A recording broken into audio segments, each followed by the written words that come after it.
Hello everyone, welcome to our YouTube channel PYQ question series में next series को आगे बढ़ाते हैं नेक्स्ट वीडियो के साथ।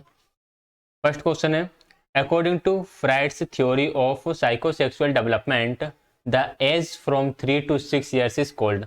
तो जो वो सिगमंड फ्राइड की थ्योरी है, उस थ्योरी में 3 से 6 साल का बच्चा किस स्टेज के अंदर आता है? Oral stage, anal stage, phallic stage या लेटेंसी स्टेज? मुखावस्था, गुदावस्था, शिशिनावस्था या काम प्रसुप्ति अवस्था? तो बताइएगा कि 3 से 6 साल तक का बच्चा किस स्टेज में आएगा। जो ओरल स्टेज में बच्चा जो होता है वो आता है बर्थ टू, जन्म से लगभग हम 1.5 साल कह सकते हैं। एनल स्टेज में लगभग 1.5 साल से 3 साल तक का बच्चा आता है। फैलिक स्टेज में 3 to 6 years और 6 से 12 साल का बच्चा लेटेंसी स्टेज में आता है। ये वाली जो स्टेज है इसे स्कूल एज कहा जाता है। तो स्कूल एज के बच्चे होते हैं, हम कह सकते हैं कि प्राइमरी स्कूल एज के जो बच्चे होते हैं वे लेटेंसी स्टेज में आते हैं। तो ये 4 अवस्थाएं, 5वीं अवस्था कौन सी है इसके बारे में भी हम डिस्कस करेंगे। तो पहले इसका आंसर की तरफ चल रहे हैं। 3 to 6 years ओल्ड जो चिल्ड्रंस रहेंगे, जो बच्चे रहेंगे, वो आएंगे फैलिक अवस्था के अंदर। ठीक, राइट आंसर ऑप्शन नंबर 3 हो जाएगा। अब थोड़ा सा हम इस थ्योरी को समझ लेते हैं। हालांकि आपने ये थ्योरी पहले पढ़ रखी होगी, लेकिन इस डिस्कशन से भी कुछ ना कुछ नया आपको सीखने के लिए मिलने वाला है। इसका एक नाम मनोगतिक उपागम भी है, साइकोडायनेमिक अप्रोच भी इसे बोल देते हैं। सिगमंड फ्राइड के द्वारा दिया था। सिगमंड फ्राइड एक मनोचिकित्सक थे। फ्राइड ने मन के आंतरिक प्रकारों को समझने के लिए मुक्त साहचर्य, स्वप्न विश्लेषण, त्रुटियों के विश्लेषण का प्रयोग किया है। यहाँ से क्वेश्चन एग्जाम बन जाता है कि free association, dream analysis, error analysis, इन मेथड्स का यूज किसने करा है माइंड को समझने के लिए? तो सिगमंड फ्राइड ने करा है। आगे बढ़े तो इन्होंने माइंड के 3 रूप बताए, कॉन्शियस, सबकॉन्शियस एंड अनकॉन्शियस। हमारी पर्सनालिटी को जो डिफाइन करता है, जो डिटरमाइन करता है, हमारी पर्सनालिटी को डिटरमाइन करता है अनकॉन्शियस माइंड। तो हमारे व्यक्तित्व का जो निर्धारक है, व्यक्तित्व के निर्धारक का जो मेन काम करता है अनकॉन्शियस माइंड करता है। ये लगभग 90% हमारे हमारे पूरे माइंड का 90% हिस्सा जो होता है वह अनकॉन्शियस माइंड होता है। आइसबर्ग थ्योरी भी पूछ लेते हैं कि ice cube theory, iceberg theory किसने दी थी? तो वह सिगमंड फ्राइड की थ्योरी से ही जुड़ा हुआ है।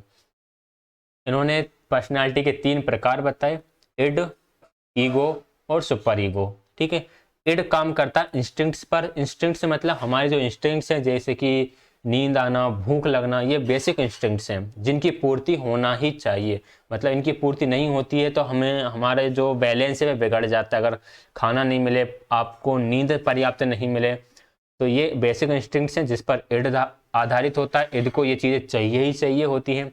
ईगो रियलिटी पर बेस्ड है एंड सुपर ईगो मोरालिटी की बात करता है। इनके बारे में और हम डिटेल में देखें तो पहले चेतना के 3 स्तर दिए, 3 लेवल ऑफ कॉन्शियसनेस। सबसे पहले आता है चेतन, जिसे हम कॉन्शियस बोलते हैं। इसके प्रति लोग जागरूक होते हैं, people are aware of this. इसके बारे में लोग अवेयर रहते हैं कि हाँ, मीन्स जैसे कि आपकी लाइफ में चल रहा है और आपको उसके बारे में सब कुछ पता है कि आपके माइंड में क्या चल रहा है, तो ये आपके कॉन्शियस माइंड के अंदर आएगा। सब कॉन्शियस या प्री कॉन्शियस के अंदर इसके प्रति तब जागरूक होते हैं जब सावधानी पूर्वक सोचते हैं। Become aware of it when thinking carefully. For example, आपको किसी हार्डवेयर शॉप पर जाना है, आप डेली मार्केट से आते हो लेकिन आपने शॉप की तरफ ऐसे कभी कॉन्शियसली ध्यान नहीं दिया, तो आप माइंड में सोचते हो कि कहाँ कहाँ पर हार्डवेयर शॉप्स हमें मिल सकती हैं। जैसे आप कुछ चीज़ रख के भूल जाते हो तो आप बैठकर उसके बारे में सोच रहे होते हो, फिर एकदम आपको वो चीज़ क्लिक कर जाती है, तो भी आपके सबकॉन्शियस माइंड से आई है। थर्ड पर आता है फिर अनकॉन्शियस। इसके प्रति हम जागरूक नहीं होते, not aware of it. Unconscious mind के बारे में हमें कुछ नहीं पता होता कि क्या चल रहा है, और हमारी पर्सनालिटी को पूर्णतः जो कंट्रोल करता है अनकॉन्शियस माइंड ही करता है। देखिए यहाँ पे लिखा हुआ है, personality is determined by unconscious mind. व्यक्तित्व का निर्धारण अचेतन मन करता है। आगे बढ़े, इन्होंने व्यक्तित्व की संरचना 3 तरह से बताई। एक इड होगा, ईगो होगा एंड सुपर ईगो होगा। इड जो होता है वह जन्मजात होता है, ईगो जन्म के बाद आएगा व्यक्ति के अंदर, और सुपर ईगो बचपन में डेवलप होता है। ऐसे जब बच्चा पैदा होता है तो उसके अंदर किसी भी प्रकार की मोरालिटी तो होती नहीं है, और सुपर ईगो मोरालिटी पर बेस्ड होता है। तो सुपर ईगो तो बच्चे के जन्म के समय होगा ही नहीं, ईगो भी नहीं होता जन्म के समय, बस इड होता है। उसकी जो बेसिक इंस्टिंक्ट्स हैं उसकी पूर्ति उसे चाहिए, उसे नींद चाहिए, उसे खाना टाइम पर चाहिए। डिजायर एंड इच्छाओं की प्राप्ति ये इड के अंदर आ जाती है, इसमें कुछ मॉरलिटी नहीं होती। एविल बोलाते हैं यानी राक्षस प्रवृत्ति होती है इसकी, राक्षस प्रवृत्ति होती है आपकी इड की। ईगो आफ्टर द बर्थ आएगा। बैलेंस पर्सनालिटी है, संतुलित व्यक्तित्व है, रियलिटी पर आधारित होता है। Control id and super ego, id और सुपर ईगो दोनों को कंट्रोल करने का काम ईगो का रहेगा। फिर आएगा सुपर ईगो, चाइल्डहुड में आएगा, मॉरलिटी होगा। परफेक्शनिस्ट, पूर्णतावादी रहता है ये, और ये संत प्रवृत्ति का होता है, जिसे हम बोलते हैं देवता प्रवृत्ति। इसकी देवता प्रवृत्ति होती है, और इड की दाना प्रवृत्ति होती है। इड को कोई चीज़ चाहिए तो चाहिए, एंड सुपर ईगो कुछ गलत है तो वह गलत होना ही नहीं चाहिए, गलत काम बिल्कुल भी नहीं करना। ईगो दोनों के बीच में बैलेंस करने का काम करेगा। आगे नोट में इड अहम पराहम, ये क्वेश्चन रीट में आया है एक आध बार कि ये तीनों किसके भाग होते हैं, तो इड अहम परा अहम ये तीनों अचेतन मन के भाग होते हैं, अनकॉन्शियस माइंड के पार्ट होते हैं। हालांकि आपको ये चीज़ कहीं कहीं कुछ अलग लिखी देखने के लिए मिल सकती है कि कुछ कोई ऐसा मिल जाएगा, परा अहम अचेतन मन का भाग होता है, अहम सबकॉन्शियस माइंड का भाग होता है, इडम कॉन्शियस माइंड का भाग होता है, ये कहीं लिखा देखने के लिए मिल सकता है। तो ये जो लाइन लिखी है पूरी रिसर्च करके लिखी गई है। तो id, ego and super ego अगर पूछे कि ये तीनों किसके भाग होते हैं, ये तीनों आपके अनकॉन्शियस माइंड के भाग होते हैं। आगे बढ़ेंगे। अब इन्होंने अपने जो व्यक्तित्व का विकास था उसमें बच्चे के विकास की 5 अवस्थाएं बताई, जिसमें सबसे पहली आती मुखावस्था, जिसे हम बोलते हैं ओरल स्टेज, जो कि होती है जन्म से 1.5 ईयर्स तक। इसमें प्लेजर इन थम sucking, biting and taken food, अंगूठा चूसने, काटने, भोजन ग्रहण करने में आनंद आता है।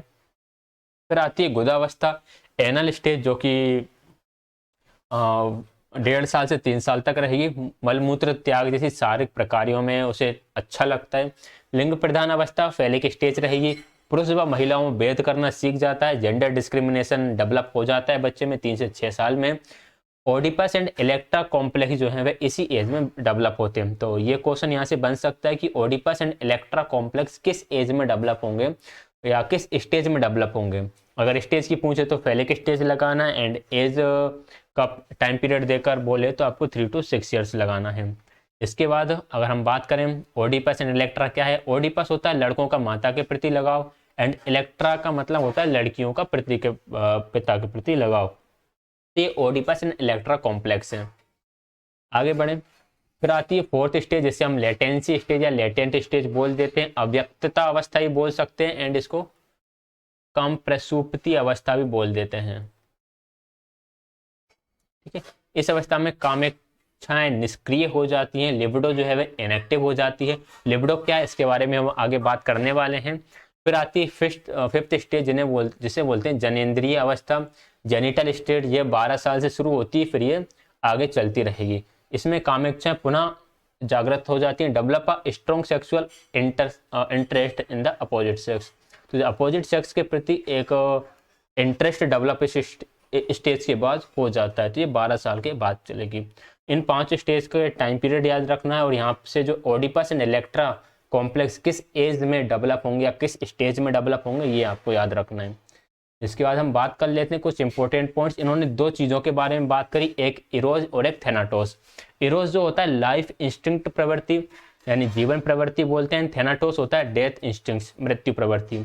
जिसका इरोस स्ट्रॉन्ग होता है वह परेशानियों में भी कहते हैं कि परेशानियों में भी एक उपाय ढूंढ लेता है या रास्ता ढूंढ लेता है। उसके अंदर जीवन प्रवृत्ति होती है, लाइफ इंस्टिंक्ट होता है, पॉजिटिव व्यू होता है लाइफ को लेकर। कितनी भी प्रॉब्लम्स आ जाए सभी को डील करते हुए वह अपनी लाइफ को जीता है। थेनाटोस जिसके अंदर स्ट्रॉन्ग रहेगा वह डेथ इंस्टिंक्ट्स होता है, मीन्स सुसाइडियल थॉट्स उसके अंदर बहुत ज़्यादा आते हैं, जल्दी ज़रा छोटी छोटी परेशानी में ही डिप्रेशन में चला जाता है। और कुल मिलाकर ये कह सकते हैं कि परेशानी आने पर सुसाइड करने का रीज़न ये है कि उसका जो थेनाटोस है वह स्ट्रॉन्ग है, और अगर कोई प्रॉब्लम्स को डील करते हुए आगे बढ़ता जा रहा है तो इरोज स्ट्रॉन्ग है। लिबिडो क्या होता है, यह जीवन की मूल प्रवृत्ति में आती है। It comes in the basic instincts of life, एक ऐसा इंस्टिंक्ट है जो अपनी पूर्ति चाहता ही है, मतलब खुद का सेटिस्फेक्शन चाहता है। इसके अंदर ऐसी इच्छाएं आती हैं जो ये कहता है कि ये इन इच्छाओं की पूर्ति करना ही है, तो वो लिबिडो के अंदर आ जाएगा। फिक्सेशन एक इन्होंने वर्ड दिया स्थिरीकरण, फिक्सेशन का मतलब होता है due to unsuccessful development at any stage. जो हमने 5 स्टेजेस की बात करी, अगर इसमें किसी भी स्टेज पर डेवलपमेंट सही तरीके से नहीं हो पाता, जिस प्रकार से डेवलपमेंट होना था अगर नहीं हो पाता, तो the child become stable at the stage, तो बच्चा उसी स्टेज में फिक्स हो जाता है, तो उसे फिक्सेशन बोलते हैं, यानी स्थिरीकरण बोलते हैं। जैसे फॉर एग्जांपल अगर हम ओरल स्टेज की बात करें, तो ओरल स्टेज जो होती है वह लगभग 1.5 साल तक होती है, लेकिन कोई बच्चा 5 साल का हो गया फिर भी अपने अंगूठे को चूस रहा है, यानी कि वो ओरल स्टेज में फिक्स हो गया है, वहां पर उसकी इच्छाओं की पूर्ति नहीं हुई, इसलिए वह फर्स्ट स्टेज के अंदर अटक गया है, ये फिक्सेशन हो जाएगा। ये कुछ इंपॉर्टेंट टर्म्स थी। ये पश्चिम फ्रायडवादी, इससे एग्जाम में क्वेश्चन बन सकता है, इनकी थ्योरीज को देखेंगे, कभी मौका मिला तो डिस्कस कर लेंगे। ये कुछ पश्चिम फ्रायडवादी या नव विश्लेषणवादी थे, जिसमें Alfred Adler, Carl Jung, Erich Fromm, Karen Horney, Erik Erikson आ जाते हैं। इन्होंने फ्राइड के सिद्धांत को थोड़ा और अच्छे से डिस्कस करा, या फ्राइड के सिद्धांत को एक अलग तरीके से इन्होंने बताया। तो ये पश्चिम फ्राइडवादी या नव विश्लेषणवादी साइकोलॉजिस्ट हैं। तो ये था अपना इसका थोड़ा सा डिस्कशन। अब बढ़ेंगे सेकंड क्वेश्चन की तरफ। For primary classes 1 and 2 the natural and social environment are described as integral part of. First and second class में सोशल साइंस के लिए अलग से कोई बुक नहीं होती। अच्छा, यहाँ पर फर्स्ट एंड सेकंड की जगह यहाँ पर थर्ड, फोर्थ एंड फिफ्थ होना चाहिए था। सोशल एनवायरनमेंट किसका इंटीग्रल पार्ट होता है? अच्छा, इसका इंटीग्रल पार्ट क्या क्या रहेंगे? Language and social studies, language and science, language and mathematics, science and social science. बिल्कुल सही क्वेश्चन है, मुझे पहले मैंने ही सही नहीं पढ़ा इसे, क्वेश्चन बिल्कुल सही लिखा हुआ है। यहाँ पे बोला कि for primary classes 1 and 2 first and second class में the natural and social environment are described as integral part of. तो नेचुरल एंड सोशल साइंस किसका इंटीग्रल पार्ट होते हैं? प्राथमिक कक्षाओं 1 और 2 के लिए प्राकृतिक और सामाजिक पर्यावरण को निम्न में से किसके अभिन्न अंगों के रूप में वर्णित किया जाता है? तो फर्स्ट एंड सेकंड क्लास में बच्चे सिर्फ 3 सब्जेक्ट पढ़ रहा होता है, एक उसकी इंग्लिश होती है, एक हिंदी लैंग्वेज पढ़ता है, और साथ में ही मैथ्स पढ़ता है। अब लैंग्वेजेस एंड मैथ्स, लैंग्वेज अलग अलग जगह अलग अलग हो सकते हैं, स्टेट्स के हिसाब से इसमें वेरिएशन हमें देखने के लिए मिल सकता है। तो हम कुल मिलाकर बात करेंगे language and maths. Language and maths के साथ ही वह नेचुरल एंड सोशल एनवायरनमेंट को समझ रहा होता है। तो राइट आंसर इसका ऑप्शन नंबर 3 हो जाएगा, लैंग्वेज एंड मैथमेटिक्स, भाषा एवं गणित। इसको आंसर की में सही कर लीजिएगा, इसका राइट आंसर ऑप्शन नंबर 3 रहेगा। क्वेश्चन नंबर 3 है, in teaching through language, teaching is done with the help of language. In this language is used as. Teaching through language यानी कि भाषा के माध्यम से शिक्षण। भाषा के माध्यम से शिक्षण में भाषा की सहायता से शिक्षण किया जाता है। इसमें भाषा को इस रूप में उपयोग किया जाता है। भाषा को किस रूप में इसके अंदर उपयोग किया जाएगा? मीन्स ऑफ मेमोरी, स्मृतिकरण का माध्यम, मीडियम ऑफ इंस्ट्रक्शन, अनुदेशनों का माध्यम, टीचिंग स्ट्रेटेजी, शिक्षण रणनीति, लर्निंग गोल, या फिर शिक्षण लक्ष्य। अगर हम बात करें कि भाषा के माध्यम से शिक्षण में भाषा का यूज किया जाता है मीडियम ऑफ इंस्ट्रक्शन। लैंग्वेज क्या है? लैंग्वेज एक साधन है जिसके माध्यम से हम अनुदेश दे सकते हैं, इंस्ट्रक्शंस दे सकते हैं। So right answer is option number 2। Question number 4, the teaching of art and crafts in the school has great potential to develop the desired. School में कला और शिल्पों की शिक्षण से स्कूल में कला और शिल्पों के शिक्षण में वांछित ब्लैंक है विकसित करने हेतु बहुत संभावनाएं हैं। अगर हम कला और शिल्प का शिक्षण करते हैं तो बच्चों में क्या विकसित करने की संभावनाएं हैं? Attitude and values in all students, समस्त विद्यार्थियों में दृष्टिकोण और मूल्य, learning experiences for all students, समस्त विद्यार्थियों के लिए शिक्षण अनुभव, एक्सपर्टीज और प्रोफिशिएंसीज इन सब्जेक्ट एरियाज, विषयगत क्षेत्रों में विशेषज्ञता या निपुणता, teaching results for all subjects, समस्त विषयों के शिक्षण परिणाम। तो बताना क्या राइट आंसर होगा? देखिए, एक्सपर्टीज एंड प्रोफिशिएंसी की बात नहीं करते कि विषय में निपुणता ही आए। शिक्षण परिणाम भी इसका लक्ष्य नहीं होता है। एटीट्यूड्स तो ये आपका उसमें चला जाएगा, मॉरल एजुकेशन में एटीट्यूड एंड वैल्यूज आप डेवलप कर रहे हो तो मॉरल एजुकेशन के अंदर चला जाता है। राइट आंसर रहेगा option number 2, learning experiences of for all students, समस्त विद्यार्थियों के लिए शिक्षण अनुभव विकसित करने की संभावना रहती है। तो option number second is the correct answer. Question number 5 है, which of the following is an attitude based objective, attitude based objective in social science to develop faith in democracy, democracy में विश्वास यानी कि डेमोक्रेसी के लेके democracy को लेकर एक सही एटीट्यूड डेवलप करना, तो ये एटीट्यूड बेस्ड ऑब्जेक्टिव हो जाएगा। To acquire knowledge of the continents, जो आपके कॉन्टिनेंट्स हैं, महाद्वीप हैं, उनके बारे में नॉलेज एक्वायर करना, तो ये एटीट्यूड बेस्ड नहीं रहेगा, ये नॉलेज बेस्ड रहेगा, आपकी मेमोरी बेस्ड रहेगा। To understand the process of forming a government, तो ये भी आपके नॉलेज बेस्ड हो जाएगा। To develop the ability to draw a map, ये भी आपके कॉग्निटिव डेवलपमेंट जो होता है उसके आपके कॉग्निशन से जुड़ा हुआ है, जुड़े हुए हैं बाकी के तीनों option. Option number first attitude based objective के अंदर आएगा। So right answer is option number first.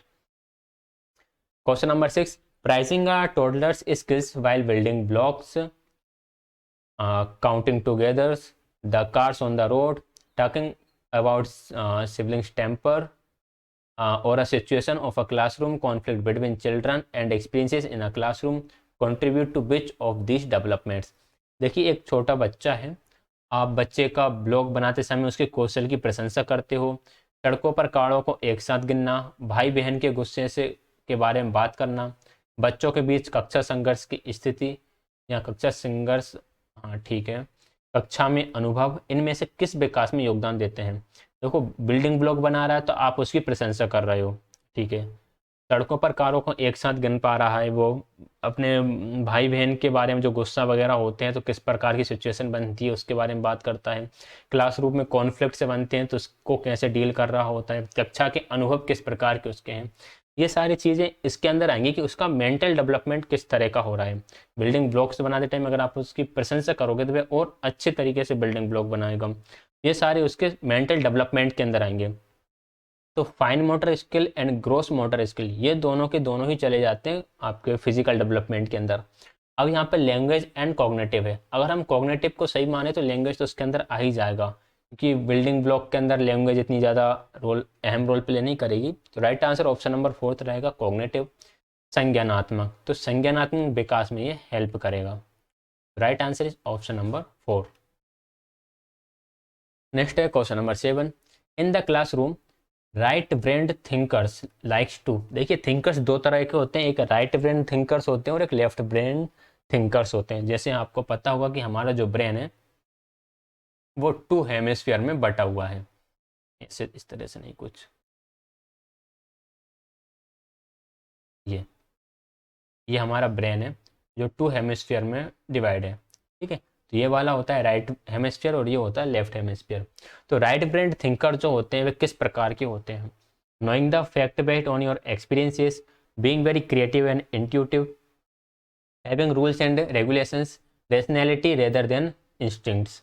अपने अनुभवों के बजाय आएगा यहाँ पर, अपने अनुभवों के बजाय तथ्यों को जानना, बहुत रचनात्मक और सहज ज्ञानी होना, नियम और रूपरेखाएं होना, सहज ज्ञान के बजाय तार्किकता। तो इसका राइट आंसर क्या रहेगा, ये चीज़ें आपको याद करना पड़ेगा। राइट आंसर रहेगा इसका ऑप्शन नंबर 2। ये बहुत ज़्यादा क्रिएटिव एंड इंट्यूटिव होते हैं, so option number 2 correct answer रहेगा। इसके बारे में थोड़ा सा और देख लेते हैं। तो left brain thinker and right brain thinker दोनों को मैंने यहाँ पर इस तरह से इमेज के माध्यम से समझाने की कोशिश करी है।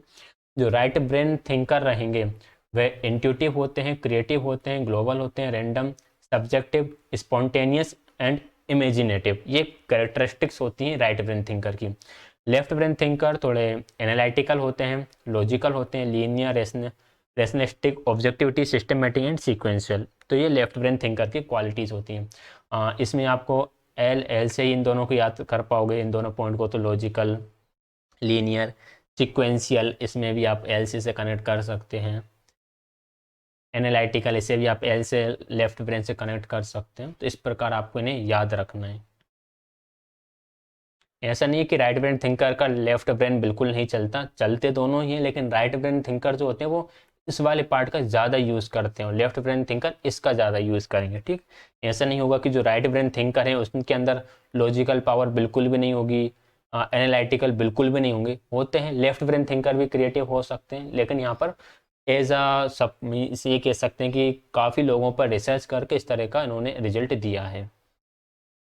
Question number 8, according to the position paper published by national focus group on teaching English in 2006, which of the following is most neglected resource? किस रिसोर्स को सबसे ज़्यादा निगलेक्ट किया गया? तो 2006 में अंग्रेजी शिक्षण पर राष्ट्रीय फोकस समूह द्वारा प्रकाशित स्थिति पत्र के अनुसार निम्न में से कौन सर्वाधिक उपेक्षित संसाधन है? पाठ्य पुस्तक, खेल के मैदान, मूल सामग्री या वीडियो? तो इसका जो राइट आंसर बना है ऑप्शन नंबर 3 बना है, मूल सामग्री इसका आएगा। बेसिक मटेरियल्स जो हमारा गवर्नमेंट है, जो नेशनल फोकस ग्रुप है, इसने बहुत सारे पेपर पब्लिश करे हैं, शायद 21 से ज़्यादा पेपर पब्लिश करे हैं। हर एक पेपर जो है लगभग 50 से 55 पेजेस का है, तो उसमें इसके बारे में लिखा हुआ है। इसके अंदर इंग्लिश टीचिंग को लेकर, Hindi teaching, social science teaching, हर सब्जेक्ट टीचिंग, असेसमेंट किस तरह से आपको करना है, इन सब के बारे में उसमें काफ़ी बढ़िया तरीके से दे रखा है। आप चाहें तो गूगल पे सर्च करके उन्हें पढ़ सकते हैं। तो उसमें बोला कि जो बेसिक मटेरियल्स हैं इनको निगलेक्ट किया गया, वीडियोस को उसमें रखा गया है, प्लेग्राउंड्स को रखा गया है, एंड टेक्स्ट बुक्स को भी रखा गया है। इन तीनों चीज़ों को उसमें रखा गया है। नेक्स्ट है question number 9, according to UNESCO 2009 report, ठीक है, यूनेस्को की 2009 की रिपोर्ट की बात चल रही है। Gender equality in schools can be achieved by ensuring a focus on full and equitable access to good quality education for. UNESCO 2009 की रिपोर्ट के अनुसार निम्न में से अच्छी गुणवत्ता शिक्षा हेतु पूर्ण और समान पहुंच पर ध्यान केंद्रित करना सुनिश्चित करते हुए विद्यालयों में लैंगिक समानता प्राप्त की जा सकती है। कुल मिलाकर यह है कि किसकी एजुकेशन के ऊपर आपको ध्यान रखना है कि उनको इक्वल एक्सेस मिले गुड एंड क्वालिटी एजुकेशन का। गर्ल्स को, सारे भारत के सभी नागरिकों को, बॉयज एंड गर्ल्स दोनों को, या बॉयज अकेले को? देखिए, only girls and only boys दोनों ही गलत है। राइट आंसर आएगा बोथ बॉयज एंड गर्ल्स, लड़के और लड़कियों दोनों को ही समान शिक्षा मिल सके। तो राइट आंसर ऑप्शन नंबर 3 रहेगा। क्वेश्चन नंबर 10 है, report on the state of education in Bengal 1836 William Adam said. देखिए, विलियम एडम ने अपनी एजुकेशन के बारे में कुछ रिपोर्ट्स प्रिपेयर की थी 1836 में, जिसके अंदर एक स्टेटमेंट इन्होंने दिया था। हालांकि ये स्टेटमेंट पहले से ही चला हुआ आ रहा था। ईश्वर चंद्र विद्यासागर का एक आर्टिकल है, उसे हम जब रीड करते हैं तो उसके अंदर भी इस स्टेटमेंट का जिक्र होता है। इसमें वो बोला गया, that a girl who learned to read and write would soon become a widow after marriage. This was mostly superstition spread among the following. Bengal में शिक्षा की स्थिति पर रिपोर्ट 1806 में विलियम एडम ने कहा, पढ़ना लिखना सीखने वाली लड़की विवाह के बाद जल्दी ही विधवा हो जाएगी। यह अधिकतर निम्न में से किसके बीच फैला हुआ अंधविश्वास था? तो बंगाल में उस समय किसी ने इस प्रकार का अंधविश्वास फैला दिया था कि जो लड़की पढ़ेगी लिखेगी वह जल्दी ही विधवा हो जाएगी। इस वजह से वहाँ लड़कियों की एजुकेशन पूरी तरह से बंद सी ही हो गई थी। उसके बाद कुछ लोगों ने इसको नहीं माना, फिर ये चीज़ें धीरे धीरे ख़त्म हुई, लेकिन एक बार ये पूरे बंगाल में बहुत तेज़ी से फैल चुकी थी ये बात। तो उन्होंने बोला कि इससे जो सबसे ज़्यादा प्रभावित हुए थे वो हुए थे हिंदू फैमिलीज, वो इसको सबसे ज़्यादा मानते थे। सो राइट आंसर ऑप्शन नंबर 3 हो जाएगा। हिंदू परिवारों का इस पर सबसे ज़्यादा प्रभाव पड़ा, या हिंदी परिवारों में ये अंधविश्वास सबसे ज़्यादा फैला हुआ था। हम कह सकते हैं कि उस टाइम पे इस प्रकार के अंधविश्वास भी थे जिनका कोई सेंस भी नहीं है, ऐसा कुछ होता भी नहीं है एक्चुअल में। तो राइट आंसर ऑप्शन नंबर 3 रहेगा। तो ये थे आज की क्लास के 10 क्वेश्चंस। आई होप आपको क्वेश्चंस अच्छे लगे होंगे। सारे प्रीवियस ईयर क्वेश्चंस ही थे जो डिफरेंट एनवीएस के अंदर 2019 का शायद जो एग्ज़ाम था उसके अंदर आए हुए थे। पीडीएफ मैं जल्दी ही टेलीग्राम चैनल पे शेयर कर दूंगा। वीडियो को प्लीज़ लाइक शेयर, चैनल को सब्सक्राइब करें। वीडियो देखने के लिए सभी का बहुत बहुत धन्यवाद।